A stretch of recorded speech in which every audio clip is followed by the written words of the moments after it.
through my life history, through my life story, if I can inspire the youngsters to be attached to the story of India and to help in developing this country to great heights, that will be a mission worth looking at, and that is what I really want. And through this medium, I would like to do that.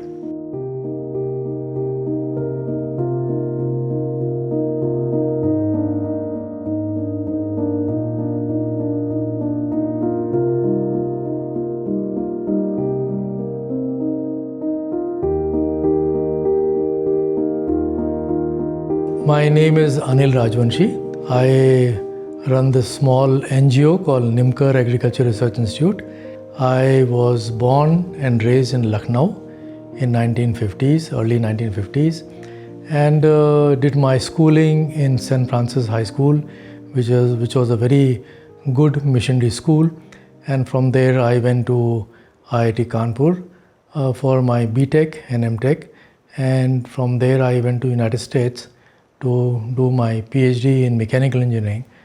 And after teaching there for 2.5 years, I returned in 1981 with not only my degree, but with a wife also, whom I found in University of Florida. She had gone to do her PhD, and I was doing my PhD. And she came from Phaltan, so that is the reason why I landed in Phaltan, because wherever your wife takes you, you go. So this has been my life.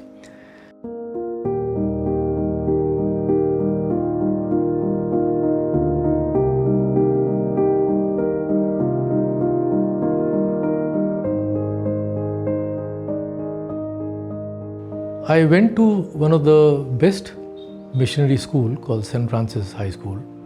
On my 13th birthday, my father gave me a present, which was Gandhiji's autobiography in Hindi. Though I went to English medium school, but my father used to give me a lot of books in Hindi, and so I became very proficient in Hindi. And that book, Gandhiji's autobiography, changed my life. I became so engrossed in Gandhiji's life in his early part, and that started a whole chain of events which put me in the path of spirituality. My father went to jail with Gandhiji in 1942 movement. He was caught in Delhi and he was transferred to Lucknow jail later on, and he had a award of 5,000 rupees on his head because he had given the first revolver to Firoz Gandhi. Firoz Gandhi was a personal friend of my father.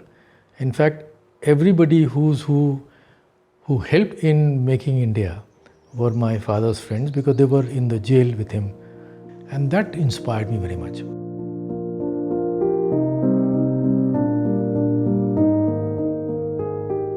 I used to be given on every birthday great stories of Jatak Kathaएं, Panchtantra, all the great books about the Indian. And I feel that that is what is missing now. The students don't read the great classics that we have in this country. That after all, this is a country which produced the greatest philosophical thought. All the great thoughts of the world have come from India, whether it's Buddhism, Jainism, Sikhism. That the great philosophical thought of the world came from India. And I think that is something we should be talking and giving and telling the students, because when they know what great this country was, then they will start having an attachment to the country. I went to IIT Kanpur. One of the great things about IIT Kanpur was, in those times, we had a large number of humanities courses. In fact, whatever I am today is because of the humanities subjects. And I used to ace all of them. In fact, there were a lot of professors in political science and in philosophy who told me that I am wasting my time in mechanical engineering and I should be doing my PhD or something else, because it opened up the whole world. It broadened your vision. You become a well-rounded personality when you read more than simply your books or passing exams.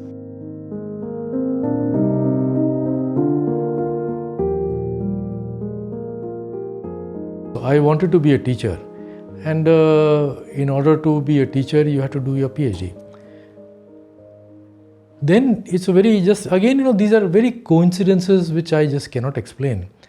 The most third-rate professor in IIT Kanpur gave a talk on solar energy. This is in 1971. He had come from an international solar energy conference, and I went to attend his talk. And I felt it was a tremendous place or area to work in. And I got very fascinated. And then IIT Kanpur, anything in the library on solar energy, I read it. And I became more and more interested because it was so fundamental. Felt like that, that after all, the whole life on this planet Earth is because of solar energy, and why we don't use it. So I decided that I have to do my PhD in solar energy.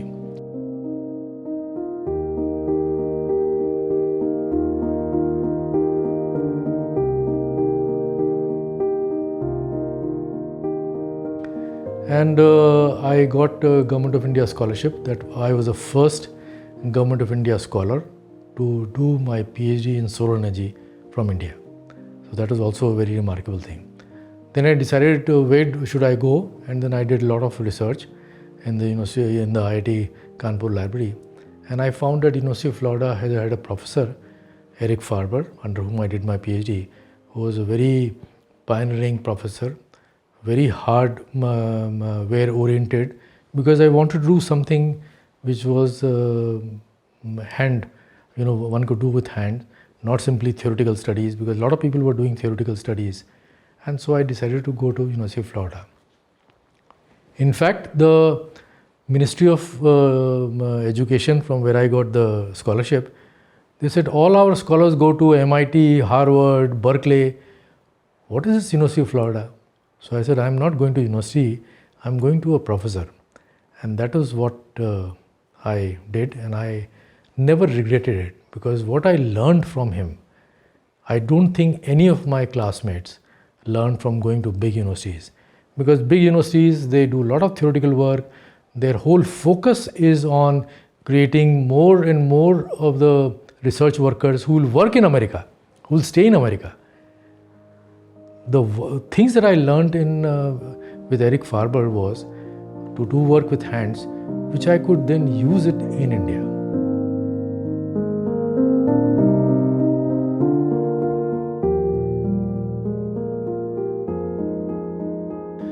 I have always felt that maybe I did something very different in my life, because nobody from IIT Kanpur who went to United States in the early 70s, in fact the whole country was going to United States, they all have stayed in America.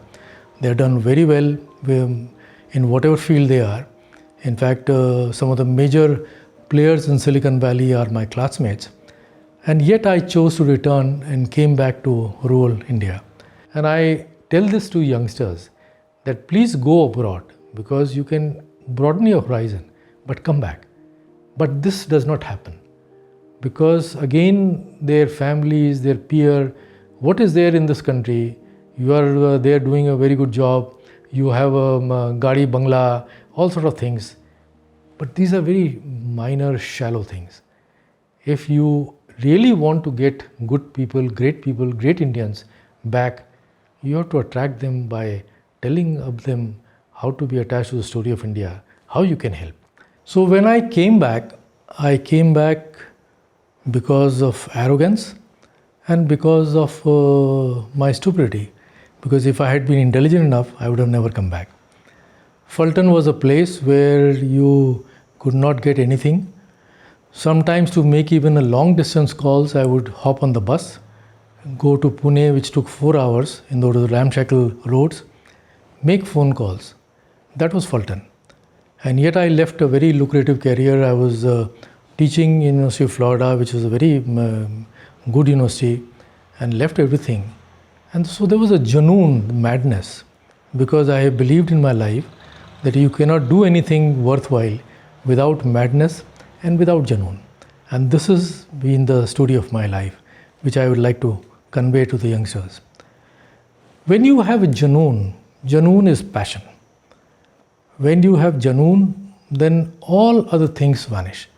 When you are in love, with whomsoever you want, then you don't think about the world. You think about only that person. And that Janoon has to be developed in the youngsters. And I was very fortunate. And that I have no explanation, though I write a lot on spirituality. But I feel that there were forces which helped me do that. And that is what I feel that the youngsters are lacking. They cannot focus for even more than 5 or 10 seconds on anything. And if you have that focus for a very long time, then you develop Janoon.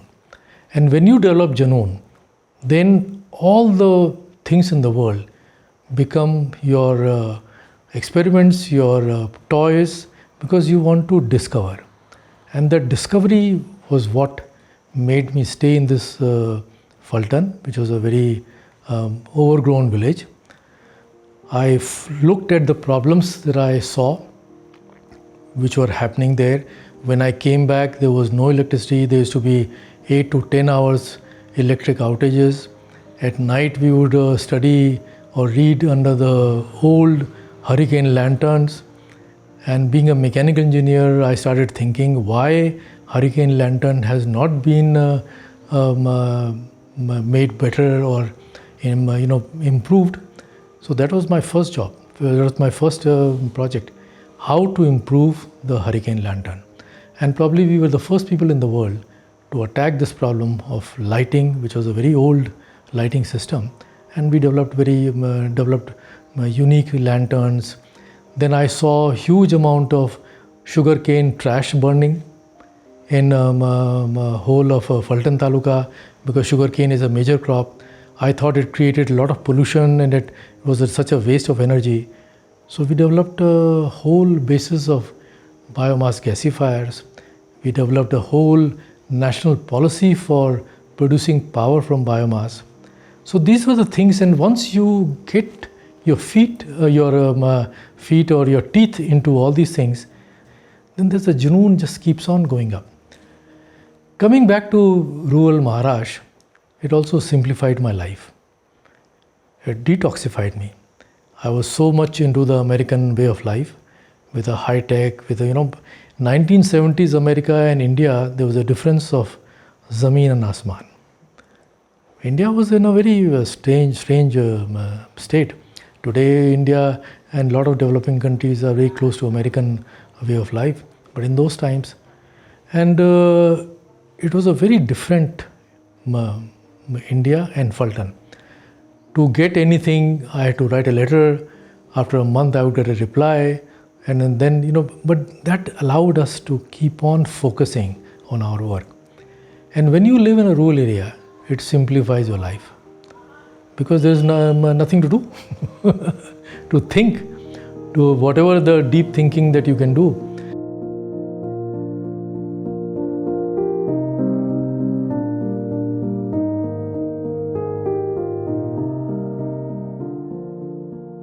So I came with that Janoon. I was so stupid, I thought I'll change India. India is a very ancient civilization. A great man like Gandhi or Buddha could not change. Who was I? And yet that arrogance brought me, that Janoon brought me here. I started focusing on something that I could do. So when I came here, as I said, that we had a very poor everything. In fact, where you are shooting, this was a flat piece of land. There was nothing here. And yet I was supposed to make my lab. There was no money. The first person that I met when I came from United States was S.L. Kirloskar. Kirloskar, I went to see him. Kirloskar said, "You are a foolish person. You want to go to Phaltan? What is there in Phaltan? You join my Kirloskar empire and I'll see that your knowledge is utilized." And I said, "But you come and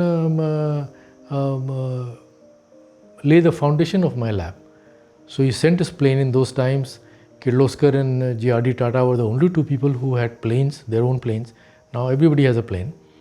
So Kirloskar sent his plane.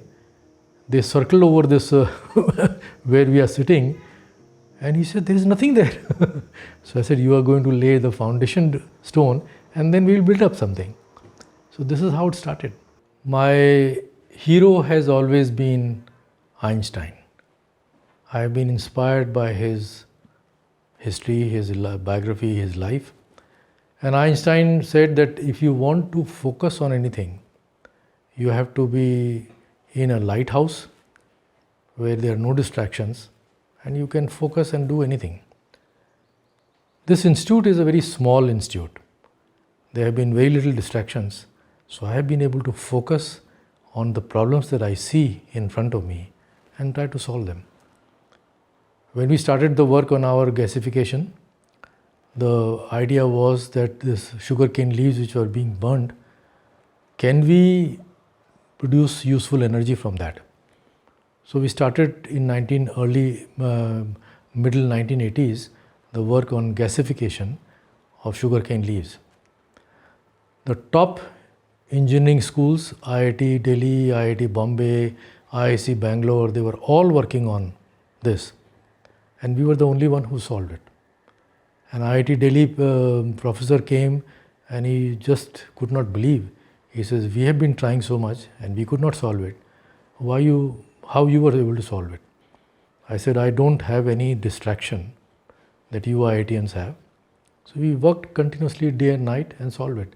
And I believe that all innovations can be frugal innovations. You don't require too much money. You just require dedication and thinking deeply and you can solve it. So the gasification was one part. Then when we were developing the lanterns, better lanterns, I saw that kerosene in 1980s used to be imported from Russia. That was a very major, because we had not developed yet the whole chemical technology for producing different fuels from the crude. So we were importing it. So I said, can we develop a new fuel instead of kerosene? And that was the whole idea of producing ethanol from sweet sorghum. Sweet sorghum is a multi-purpose crop that we developed in our institute. We pioneered that crop in India in our institute, and we use the technology, solar energy and so many things to develop the ethanol. And then we developed the solar, the lanterns and stoves to run on low-grade ethanol. So this became a very talk of the town, that not only you can drink that vodka, but you can also run Anil's lanterns and stoves on vodka.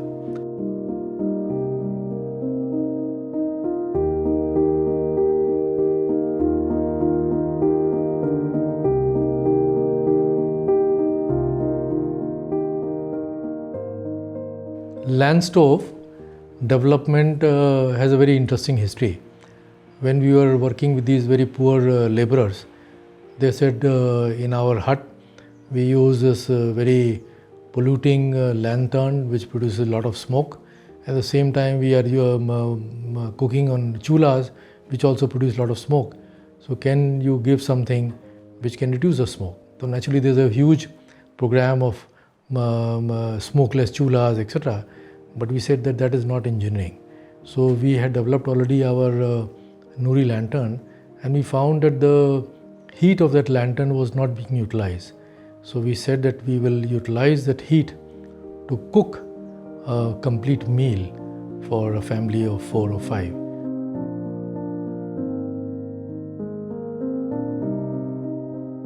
And then that is how we developed the whole program and the concept of land stove, where a very high quality light equivalent to 200 watt bulb was produced from our lantern, and in the heat of that light a complete cooking for a family of 5, which included rice, dal and sabji, was done. Not only that, that heat also made was utilized for cooking their bhakris and podis and etc. And that was a very interesting program. The land stove, and then we tested this in around 25 unelectrified huts, and most of them were very happy.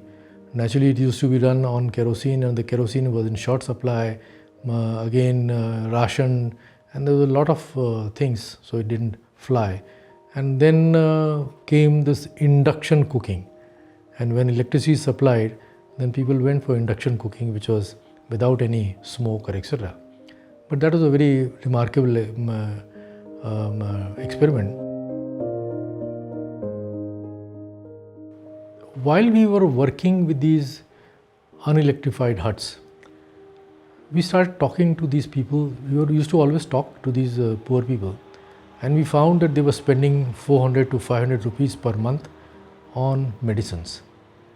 And we figured out, we didn't know why they were spending so much money. In fact, I have a feeling that some of the largest amount of medicines are spent in rural areas, not because they need it, but because the doctors unnecessarily prescribe it. But whatever the reason was, we started looking at it and we found that they were not eating well. And the reason for that was this woman who used to work for 6 to 7 hours in the sun, in the farm. She would come home and she had to cook for a complete meal for all the family. Now, who in her right mind, with so much of after you have worked for 6-7 hours sitting in the sun, would you like to cook? So what they do is they make these big bhakris, big rotis, and they eat with very rudimentary thing which is called as some tikhat, which is chili powder, salt, something else. So the quality of eating is very poor. And anybody who eats poorly, you don't get enough good food, you get sick. So we then thought of having rural restaurants, that these people, after they finish their work in the field, they can go to these restaurants, very cheap food would be available, subsidized food, and then they don't have to cook also, so no pollution, etc. And this gave rise to rural restaurants. And this is the start of Amma's Kitchen in Tamil Nadu, where this idli sambar was given 5 rupees, and is also the start of the Shiv Bhojan in Maharashtra. And people don't realize, and the interesting thing is that in 2012, when I developed this idea, I had said that it will be 10 rupees per thali, and even today the Shiv Bhojan is 10 rupees per thali. They did not change anything. And there were so many other states which wanted to do the same thing. So we feel very proud that from our very small work, we were able to really have a far-reaching consequences. The same thing happened with rickshaws. In fact, e-rickshaws is our invention, and we are very proud that one of the greatest electric vehicle invention of this country came from our institute. I come from Lucknow, and since the only mode of transport was rickshaws, I always thought that this poor man in the heat of summer takes on his shoulder, it's almost like taking on his shoulder 2 or 3 people. Can we do something to help him? So we developed the whole program in 1995 when there was no talk of e-rickshaws anywhere in the world. We started this program of first improving the rickshaw, then converting into electric rickshaw, and finally in 2000 converting it completely into e-rickshaw. Then we developed a lot of electric farm machines based upon the technology. And I still feel that the future of farm machinery is through electric machines, electric tractors, electric plows, electric so many things. Then we also worked on, the water is something which is very poor, the quality of water. And we started looking at the schools which are around Phaltan, and we found that the rural schools have very poor quality of water. So I said, what can we do about this? So we had been developing technologies for a very long time on how to purify water through solar energy, and we developed a very unique technology by which we could heat the water and we could kill all the E. coli. And also we developed the whole technology of saying that even on a cloudy and rainy day, we could still heat the water and make it completely equali free, so that it could be very good to drinking. And after almost 10-15 years of work, then now we have put 2 units in the local schools in Phaltan Taluka, where they are providing very clean drinking water for 400 students. And I hope that this technology can be spread on a very large scale. We stay in Phaltan, which has 2-3 sugar factories, and attached to them are the distilleries. And the distilleries pollute the waterways, the water, the canals and etc., because they put their effluent, which is very foul smelling. So we developed the whole technology of solar detoxification of these effluents. Our taluka thing, today there are 10,000 megawatt power production from biomass in this country. So these are the small things that we did, but it had a major impact in the country.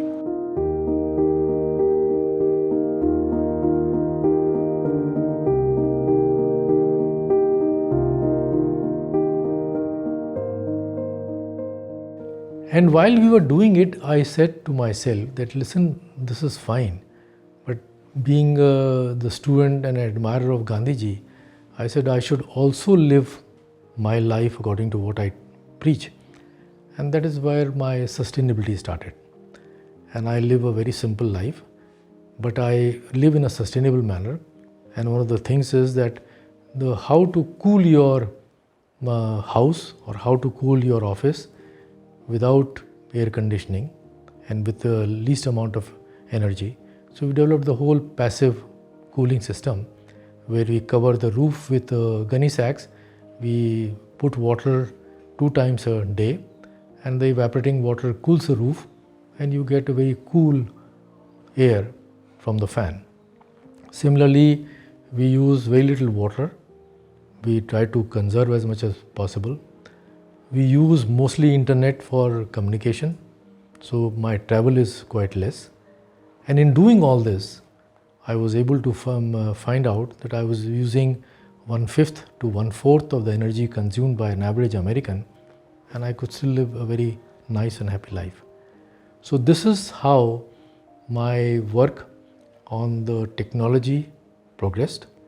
Naturally, there was a continuous background and a continuous like a thread of spirituality, because spirituality gives you the wisdom to utilize everything very efficiently and gives you the power to think very deeply about anything. Because anytime you think about something, you should think deeply.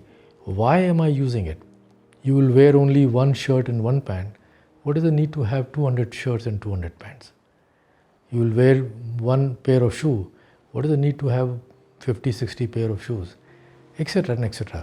And this simplifies your life. And once you start simplifying your life, then each one of us can contribute to the simplification and sustainability for this planet, and especially for this India.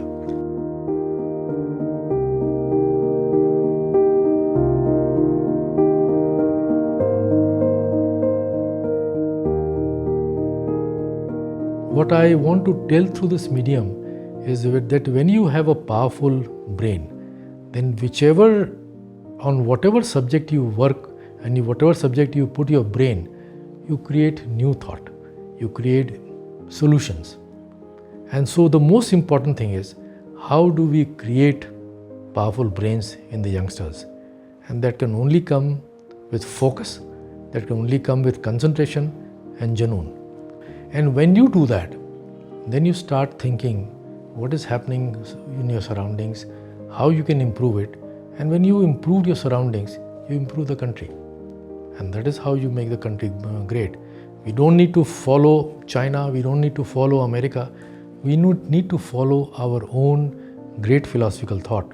And that is what I have been talking about and preaching, that spirituality plus technology can produce sustainability and happiness.